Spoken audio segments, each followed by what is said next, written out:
Mapalad ang tumatahan sa templo ng Poong Banal, nagpupuring walang hanggan.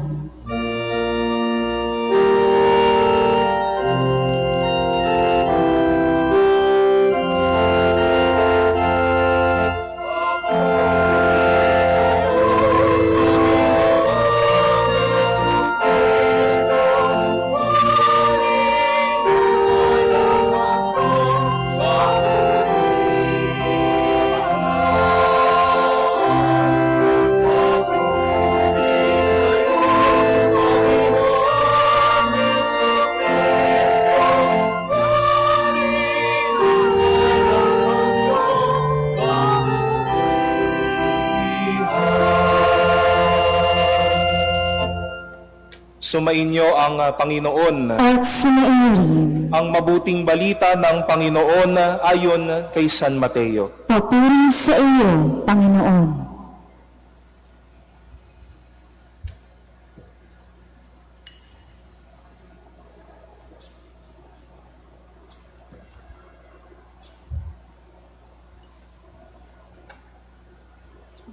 Si Jacob ang ama ni Jose na asawa ni Maria.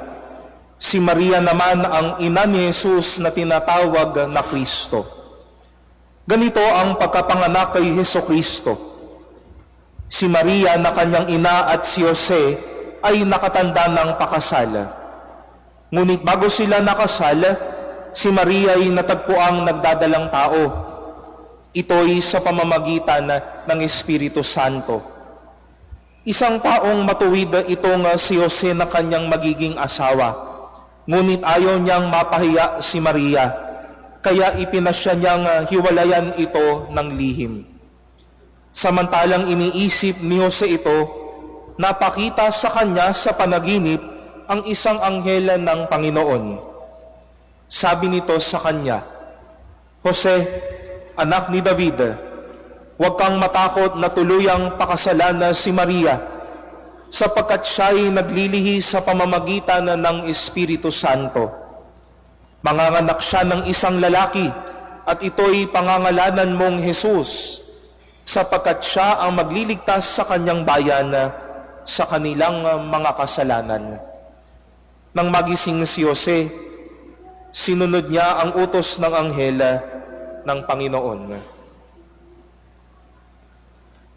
Ang mabuting balita ng Panginoon. Pinupuri ka namin, Panginoong Hesukristo. Magandang gabi po mga minamahal kong kapatid. Maligayang kapistahan po sa inyong lahat. Sa gitna po ng ating paglalakbay ngayong Kwaresma ay tayo ay nagdiriwang ng isang dakilang kapistahan, hindi lamang ng patrona ng simbahan o ng lugar dito sa Dadalangin, kundi tinitingala po natin si San Jose ngayon bilang patrona ng buong simbahan. Kaya muli sa kabila ng ating paghahanda ngayong Kwaresma, tila tumitigil muna ho tayo sa pagsusuot ng kulay ubing damit at ngayon ay nagdiriwang sa kapistahan ng isang lalaking ito na huwaran ng katapatan at huwaran sa kabutihan. Kung kayo po ay tatanungin, paano po ba o ano ho ba ang mga katangian ng pagiging ama ni San Jose? Marahil marami po sa inyo ang magsasabi na makisig si San Jose. Katulad ng kalalakihan na nilikha ng Diyos, matibay ang pangangatawan upang ipaglaban ng kanilang mga asawa. Ganun ho ba kayo minahal ng mga asawa ninyo, mga misis? No? O sinaktan lang kayo? Mainam po at malinaw tayo sa bagay na iyan. Marahil sasabihin din natin ang katangian ni San Jose ay pagka matuwid sa kanyang prinsipyo at sa kanyang pananalig sa Diyos. Narinig po natin kanila na siya ay tumugon sa paanyaya at sa tawag ng Diyos na siya ang magiging ama ng sanggol na daladala ng ating mahal na ina. At marahil, ito po yung pinakamahirap na kapistahan ito po yung kapistahan ng isang santong wala namang sinabi. Hindi ho katulad ng Mahal na Birhen, hindi katulad ni Santa Teresita ng Batang Jesus, ni San Juan Maria Vianney, na may mga sinabi at ibinigay sa atin. Si San Jose po, pakpakin niyo ho itong leksionaryong ito, wala ho kayong mababasa. Ang kanyang pagkatao ay katahimikan, ngunit paggawa sa kalooban ng Diyos. Pero hayaan po natin tignan ang isang katangian ng kanyang pagiging ama. Ang pagkamakatiwalang pagiging ama ni San Jose. The fatherly confidence of Saint Joseph. Narinig po natin sa ating unang pagbasa mula sa ikalawang aklat ni Samuel na muli ay ibinubuo ng Diyos ang puso ni Haring David sa mga susunod na panahon ng kanyang buhay. At isa po ang pangako ng Diyos kay David. Ikaw ay aking magiging anak, ako naman ay ang iyong magiging Diyos. Binubuo ng Diyos kay David ang pagtitiwala, building confidence that I won't leave your reign kingless or fatherless. Magtiwala ka sa akin, ako ang Diyos, anak kita, hindi kita pababayaan.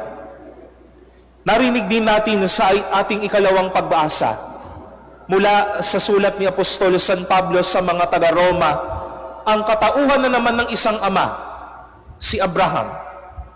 At alam po ninyo ang naging kwento ni Abraham sa kanyang pagtalima at pananampalataya sa Diyos, muli ang nabuo sa relasyon pagtitiwala.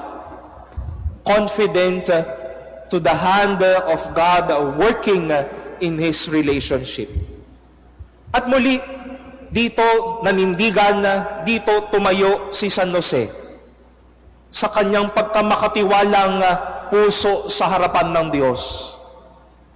Kahihiyan marahil na malaman mo ang iyong mahal sa buhay na nabuntis, na bata, ikaw itong nagpipilit at nagmamabuting maging tapat sa harapan ng Diyos. Pero sa kabila ng mga duda at tanong ni San Jose, bakit pa ako ang magiging ama ng anak ng tao? Pagtitiwala muli ang kanyang ibinigay sa Diyos. Bumangon siya, hindi dahil para lamang gawin ito, pero dahil may tiwala siya sa Diyos. Dahil siya ay may pananampalataya sa Diyos, kaya siya bumangon at ginawa ang magandang kalooban na ito. Mga minamahal na kapatid, hindi lang po ito para sa mga lalaki, para sa mga ama na naririto ngayon, natularan natin ang makaamang pagtitiwala ni San Jose. Pero bilang isang bayan na patuloy niyang inaalagaan at minamahal, tularan ho natin yung pagkamakatiwalang puso ni San Jose. Yung confidence po, nanggaling yan sa salitang Latin, confido, na ibig sabihin ay trust. A trusting fatherhood, a trusting community, a trusting mother, a trusting servant, nagtitiwalang tao sa Diyos. At marahil po katulad po ng ating minamahal na patron, si San Jose, madaming mga balita sa buhay natin na tila nabibigla ho tayo. Ginawa akong isang lingkod, punong lingkod ni Father Douglas sa aming ministry. Ginawa akong lingkod o mataas na lingkod sa aming barangay. Pinromote ako sa opisina. Ginawa akong officer sa klase. Mga tila nakakabiglang mga balita na tila matatanong natin, deserving ba ako dito? Pero pabaon po ni San Jose sa atin ang isang punong pagtitiwalang buhay. Na kahit man ito ay biglaan, sabihin man natin na parang hindi naman ako karapat-dapat dito, pero tumayo si San Jose ng may tiwala sa Diyos. Magtitiwala ako dahil magtitiwala ako, kaya kakayanin ko ang mga bagay na ito.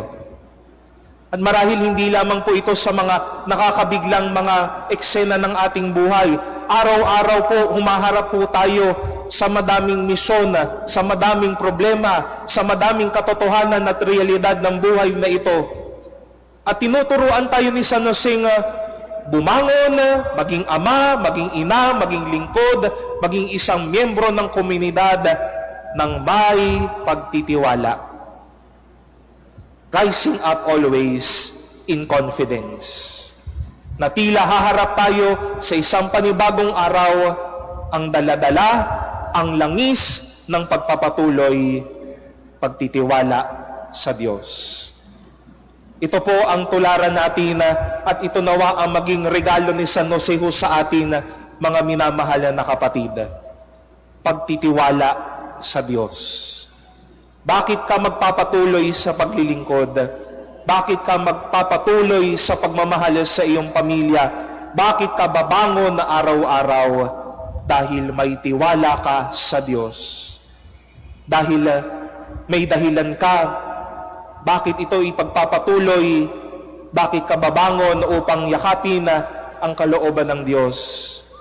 Hindi dahil magaling tayo, hindi dahil may kakayanan tayo, kundi ang baon natin na pagtitiwala sa Diyos.